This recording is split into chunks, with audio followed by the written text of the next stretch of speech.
कैसे हैं आप लोग? उम्मीद करते हैं काफ़ी अच्छे होंगे। तो आप लोगों ने कमेंट में बताया नहीं कि मैंने साइंस आप लोग को कैसा पढ़ाया। बताया नहीं क्यों? जल्दी से आइए कमेंट बॉक्स में बताइए कि आपको साइंस कैसा लगा। आज भी पढ़ाऊंगा, चाहे आपको खराब लगे या जैसा लगे, मैं आज भी पढ़ाऊंगा, ठीक है। तो आपको कोशिश करना है कि जितने 15 क्वेश्चंस है वो आपको दिमाग में सेट हो जाए, ठीक है। जितने भी दिन रहेंगे मैं 15-15 क्वेश्चन आपको बताऊंगा ही, चाहे आप जो भी सोच लो, ठीक है। आज थोड़ी सर्दी हो गई है दोस्तों, तो आवाज थोड़ा सा डिफरेंट लगेगा, तो उसके लिए थोड़ा सा माफी चाहता हूं। तो आइए देखते हैं आज 10 सेकंड में कैसे बनाते हैं हम लोग। आज का जो सवाल है मैथ का 4 सवाल है। अगर बताओगे कहोगे तो मैं सवाल और भी बढ़ा दूंगा, ठीक है। तो कमेंट बॉक्स में जल्दी जल्दी आइए। चलिए, इस बार छोड़ना नहीं है, ये वाला देख रहे हो ना, नहीं छोड़ना है। चलिए आते हैं आज का पहला सवाल, बिना किसी बकवास किए हुए मेरे चैनल आर्यन कुमार पर। आइए देखते हैं। तो देखते हैं दोस्तों, ये सवाल जो है बहुत ही आसान है। तो कितने अच्छे स्टूडेंट कह रहे होंगे सर क्या है ऐसा ऐसा बकवास क्वेश्चन लाते हैं दोस्तों। तो जितने भी अच्छे स्टूडेंट्स हैं दिल से रिस्पेक्ट करता हूं उनको। और हाँ दोस्तों, एक बात और कि जितने भी कमजोर छात्र का भी मेरे पास कमेंट आया है तो उनको भी लेकर चलना है दोस्तों, सबको एग्जाम निकलवाना है, ठीक है। तो आइए देखते हैं पहला प्रश्न, बहुत ही आसान क्वेश्चन है। मात्र 10 सेकंड में मैंने जो लिखा है, जो टाइटल है वो 10 सेकंड में आपको मिलेगा। देखिए, कहता है एक पंखे को 1200 रुपए में बेचकर, देखिएगा ध्यान से पढ़िएगा, एक पंखे को 1200 रुपए में बेचकर संजय 200 रुपया की हानि करता है। तो बताइए दोस्तों, सबसे पहले एक चीज बताइए, उसका क्रय मूल्य क्या होगा? उसका जो मेन प्राइस हो है, मेन प्राइस कह रहे हैं, जो मार्क प्राइस है, जो क्रय मूल्य जितना उसको, जितना में उसको खरीदा उतना में बेचना था, यानी कि क्रय मूल्य उसको कितना होना चाहिए? आप ही लोग थोड़ा सा दिमाग लगा के बताइए। 1200 रुपया में बेचा तो ओकरा कितना के हानि हुआ? 200 के। तो अगर वह पूरे क्रय मूल्य पर बेचता, अगर पूरा क्रय मूल्य पर बेचता तो उसको क्या होता? ना हानि होता ना फायदा। कितना? 1400 रुपया। बात को समझ रहे हैं? कोई दिक्कत जी नहीं, एकदम होना भी नहीं चाहिए। समझिएगा, एक पंखे को 1200 रुपये बेचकर संजय 200 रुपये की हानि होती है। अगर वो हानि नहीं होता तो कितने का होता उसका क्रय मूल्य? 1400 रुपये का। कोई दिक्कत नहीं। कितने में से, कितने में बेचने से उसे 10% का लाभ होगा? आप लोग को पहले भी बताया हूं, आज भी बता रहा हूं, जब भी कोई परसेंटेज में लाभ पूछे तो आप उसको 100 से सीधा प्लस कर लीजिएगा। कितना? 110, अब बटा के उसका 100 कटा लीजिए, आपका आंसर आ जाएगा। चलिए कटा लीजिए, अब गुना कीजिए। 110 में 14 से 14 दहा 140 और 14 एकम 14 एक 15, कितना आ गया? 1540। आप गुना करके देख लीजिएगा, आपको आ जाएगा आंसर। 1540 किस ऑप्शन में है? किस ऑप्शन में है? ऑप्शन नंबर डी में। नहीं है, अगर ऐसा लग रहा है आपको तो गुना करके देख लीजिए। 110 में 14 से 0 44 0 11 0 4 4 1 5, कितना आ गया? 1540। और 1540 आपका ऑप्शन नंबर डी में है। अब ये कहिए सर आप 10 सेकंड में बताते नहीं हैं, तो बाबू रे 10 सेकंड में नहीं बताते हैं तो समझाएगा कौन? कहोगे कि समझाते नहीं है, 10 सेकंड में बता दिए, है ना। अब देखिए 10 सेकंड में कैसे बनता है। 1200 रुपये में बेचकर संजय ने 200 रुपये क्या हानि किया था? 12 दू कितना? 1400 रुपया क्रय मूल्य और 10% का लाभ, उसका 110 बटा के 100 कट गया, गुना कर लीजिए, आ गया 1540। ला 10 सेकंड से पहले आ गया? आया? आया। तो पहले समझाएंगे उसके बाद ना 10 सेकंड में बताएंगे, क्या महाराज? ठीक है, चलिए समझ में आइलस बाबू? चलो हो आगे बढ़ते नहीं। तो आगे बढ़ते हैं। सवाल ये भी देखिए, स्टार लगा लीजिएगा। सवाल जैसे शुरू में मिलता है ना वैसे लास्ट में वो नहीं मिलेगा दोस्तों, उससे थोड़ा हार्ड रहेगा। तो जितने भी हमारे कमजोर छात्र एवं छात्राएं हैं, एकदम कॉपी कलम पे उतारना ना भूले। कॉपी कलम जो लेकर नोट्स उतार लीजिएगा, ताकि मैं जितने भी सवाल आपको बताऊं आप भूले नहीं। ऐसे तो भूलने नहीं दूंगा मैं, चाहे जो भी हो जाए। एक महिला की आयु, ध्यान से समझना है, एकदम ध्यान से, एकदम कोई दिक्कत नहीं होना चाहिए। एक महिला की आयु उसके पति की आयु से 4 वर्ष कम है। बात को समझिएगा, कितने वर्ष? देखिए इसका भाषा समझना है, सिर्फ इसका लैंग्वेज समझिए, ये सवाल कहना क्या चाह रहा है। एक महिला की आयु उसके पति की आयु से 4 वर्ष कम है। मतलब कि जितना पति है ना ओकरा से 4 वर्ष छोटा कौन है, ओकर औरतिया बाबुआ। तथा उसकी पुत्री की आयु से 3 गुनी है। कौन कौन आयु है, उसकी पत्नी। कौन, उसका मैया। बात को समझ रहे हैं। यदि 6 वर्ष बाद, देखिए यही वाला लाइन हमको पकड़ना है, देखिएगा समझिएगा, ये वाला जो लाइन है ना यही पकड़ना है। यदि 6 वर्ष बाद पुत्री की आयु 20 वर्ष हो जाएगी। जरा यहाँ एक बात बताइए, 6 वर्ष बाद जब पुत्री की आयु 20 वर्ष हो जाई थी बाबू, 6 वर्ष बाद 20 वर्ष के, तब बताइए तो अभी कितना है, 6 वर्ष बाद 20 वर्ष को हो रहा है ना, तो अभी कहिए सर 14 वर्ष के। ला भाई जैसे क्वेश्चन बनना शुरू। देखिए जब पुत्री 14 वर्ष के है, क्या पुत्री हो गल भाई 14 वर्ष के, तो ओकर मैया के वर्ष के हो गई हो, कितना वर्ष के हो गया, उसकी माता हो गई 3 गुनी है। क्या को उसकी पुत्री की आयु से 3 गुनी, तो 14 × 3 कितना वर्ष, 42 वर्ष के कौन हो गया, ओकर माता। 42 वर्ष के हो गया माता। समझ रहे बात को, कोई दिक्कत बिल्कुल नहीं होना चाहिए। कोई दिक्कत हो तो एक बार जरूर बनाइए, ठीक है, बताइए कमेंट बॉक्स में जरूर।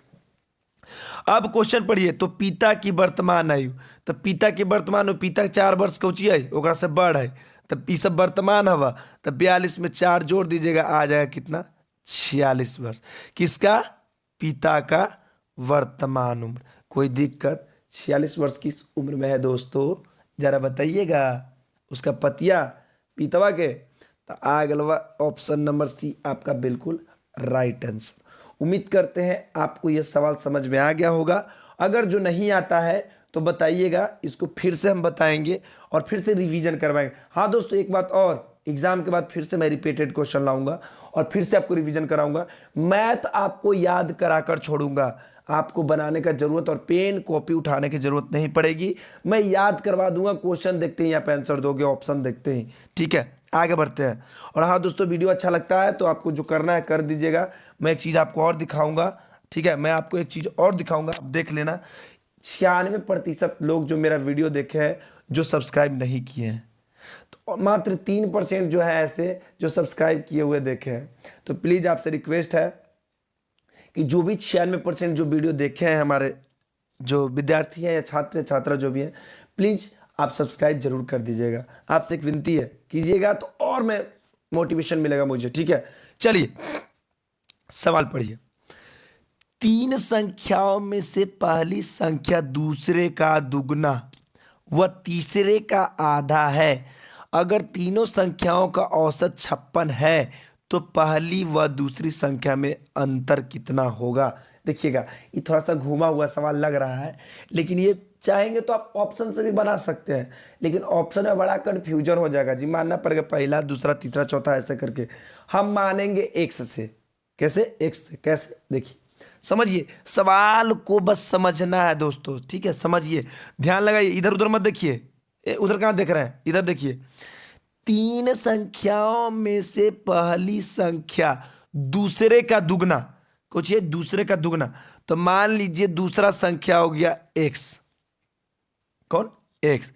तब क्या कर रहा था, पहली संख्या दूसरे का दुगना, तब पहला कितना होता है, 2x हो जाएगा, क्योंकि दूसरा का दुगना कौन है, पहला। बात को समझ लीजिएगा, यहाँ पे कोई दिक्कत हो तो बताइएगा। वह तीसरे का आधा है, कौन, पहला, तो मान लिया जाओ पहला दूसरा दू है और तीसरा के ही आधा है, तो तीसरा क्या हो जाएगा, 4x हो जाएगा। बात को समझ गए, कोई दिक्कत नहीं।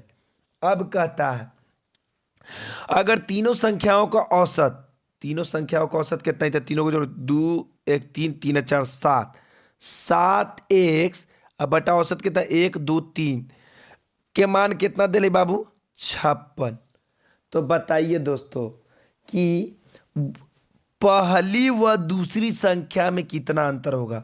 अगर आप लोग समझदार हैं तो एक चीज यहीं पे हम सोल्व कर देते हैं कि जब भी बीच में इक्वल रहे यानी बराबर रहे तो तिरछा तिरछी का हो जाए बाबू, गुना हो जाता है। क्या हो जाता है, गुना हो जाता है। और ऊपर ऊपर भाग हो जाता है। तो ऊपर ऊपर कटाइए तो 7 8 है 56, x बराबर कितना आ गया बाबू, तिरछा तिरछी गुना किया 8 तिहाई 24, x बराबर कितना आ गया 24। अब यहां तक तो आपको समझ में आ गया होगा, कोई दिक्कत तकलीफ नहीं हुआ होगा, बिल्कुल समझ में आ गया होगा।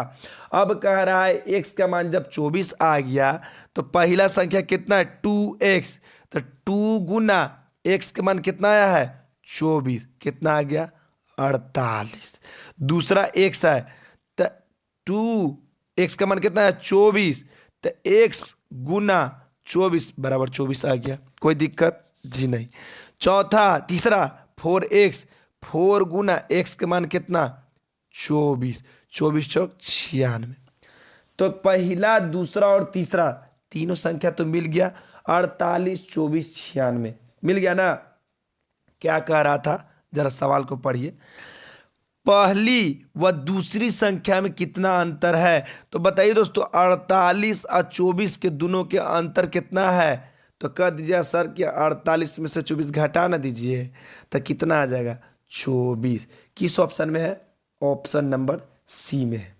उम्मीद करते हैं प्यारे बच्चों आपको समझ में आ गया होगा। बस आपको लंबा दिखने में लग रहा होगा, कुछ नहीं करना है। तीनों का औसत हो गया कितना 7, 7/3 7 8 56 आ गया, 8 तिहाई 24। एक्स का मान जब 24 आ जाएगा तो कुछ नहीं करना है, 24 का एक्स का जितने भी एक्स माने हैं एक के जगह पर सबको गुना कर देंगे और पहला दूसरा के क्या कर देंगे अंतर निकाल देंगे, कोई दिक्कत जी नहीं। आगे बढ़ते हैं।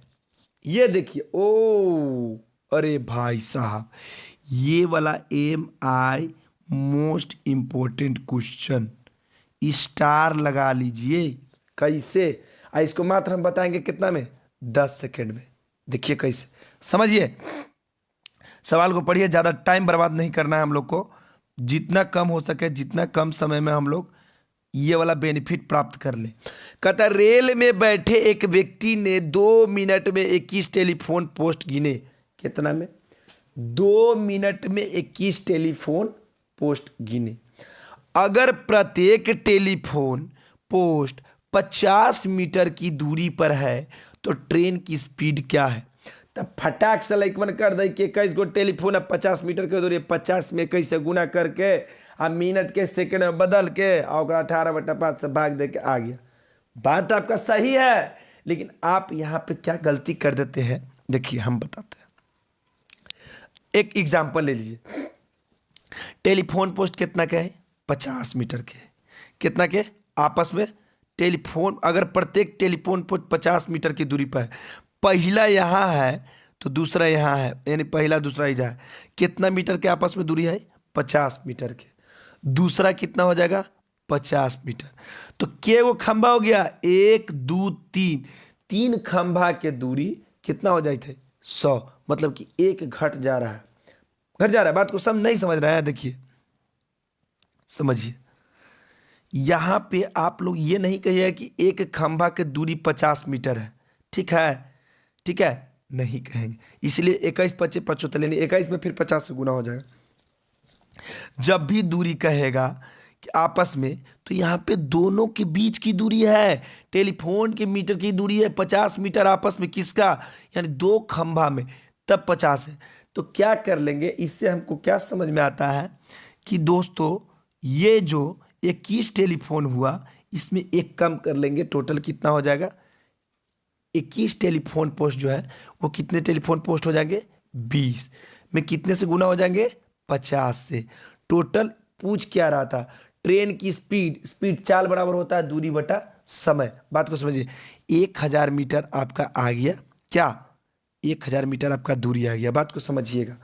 अब कह रहा है, अब मिनट को आप क्या में बदल लीजिए सेकंड में, मीटर पर सेकंड में कह रहा था, मिनट को सेकंड में बदलेगी तो 2 मिनट के कितना बोल रहे बाबू, 1 मिनट में 60 सेकंड था, 2 मिनट में 120 सेकंड, कोची 120 सेकंड। अब एक चीज हमको बताइए, 1000 मीटर आई हवा दूरी, आई हवा चाल, सॉरी समय, कितना दूरी बटा समय, चाल बराबर क्या होता है दूरी बटा समय, क्या होता है दूरी बटा समय। दूरी हो गया 1000 मीटर और समय हो गया 120 सेकेंड। अब जरा हम आते हैं फॉल बैक में, बताइएगा कि मीटर पर सेकेंड को अगर किलोमीटर प्रति घंटा में अगर हमारा आंसर लाना है तो हमको क्या करना पड़ता है बच्चों, उसको 18/5 से भागा करना पड़ता है। अगर पूछ देवे किलोमीटर प्रति घंटा को मीटर पर सेकेंड में बदलना है तो उसको क्या करेंगे, 5/18 से भाग दे देंगे। ये भी 5/18 को हम बताएंगे कि आखिर 5/18 से और 18/5 से काहे गुना होता है, हम बताएंगे। ठीक है, जिस दिन फेस कैंप पे आएंगे ना उस दिन आपको ऐसा बताएंगे कि आप लोग इस वीडियो के अलावा कहीं नहीं जाइएगा, ये हमारा वादा है। ठीक है, चलिए कटा लीजिए। 1 0 से 1 0, 6 दूनी 12, 6 18, कोई दिक्कत? चलिए कटा लीजिए। 50 दूना के 100 और 5 10 50। चलिए गुना कर लीजिए। 10 तियाई आ गया 30 किलोमीटर प्रति घंटा। किस ऑप्शन में है कहिएगा सर? हमारा ऑप्शन तो बी में मिल रहा है। कोई दिक्कत तकलीफ बिल्कुल नहीं। चलिए, तो उम्मीद कर रहे हैं कि आपको अगर समझ में नहीं आ रहा होगा तो जबरदस्ती समझ में आ रहा होगा, क्योंकि ऐसा बताया हूं दोस्तों। और इस मेहनत पे पानी मत फेरिएगा, पूरा कॉपी पर नोट्स कर लीजिएगा। और कैसा वीडियो लगता है एक बार जरूर कमेंट बॉक्स में बताइएगा। ठीक है, आइए ये रहा आपका आज का होमवर्क का क्वेश्चन। ठीक है दोस्तों, आज का होमवर्क क्वेश्चन जो मैं कल बताया, परसों जो मैथ में बताया था वो क्वेश्चन पूछा गया है और इसको आपको आंसर में बताना है कि इसका आंसर क्या होगा। और आंसर पिछला वीडियो में मिल जाएगा, आपको देख लीजिएगा। ठीक है, तो आज के लिए इतना ही दोस्तों। और आज का आप लोग के लिए एक अच्छी बातें लाया हूँ, जरा सा सुना देता हूँ पढ़ के, आप लोग को कुछ अंदर से एनर्जी मिल जाएगा। जिन लोगों के पास उम्मीद रहती है ऐसे लोग लाख बार हारने के बावजूद भी कभी नहीं हारते। ध्यान से पढ़ लीजिए एक बार और। अगर आप लोग के पास उम्मीद है, मैं बार बार कहता हूं उम्मीद मत छोड़ना दोस्तों, कभी भी, चाहे कितना भी गिर जाओ, आप लोगों के पास उम्मीद है तो कभी भी जो भी ऐसा इंसान है, जो भी हमारे छात्र छात्राएं हैं ऐसे, वो कभी नहीं हारेंगे। एक छात्रा ने कमेंट किया था कि मेरा मैथ बहुत वीक है, बहुत कमजोर, हेल्प करो सर। तो दोस्तों बच्ची ये जरूर पढ़ लेना कि आप, अगर आपको अपने आप पर भरोसा है तो आप कभी भी नहीं हारोगे। आपको ऐसा जीत मिलेगा, ऐसा जीत मिलेगा कि एक दिन कहो कि नहीं सर ने ये बात कहा था। तो 110% आप पर मुझे भरोसा है कि इस बार आपका सिलेक्शन पक्का है। ठीक है, तो आज के लिए इतना ही दोस्तों। जय हिंद, फिर मिलते हैं अगले वीडियो में। राधे राधे, जय श्री कृष्णा दोस्तों।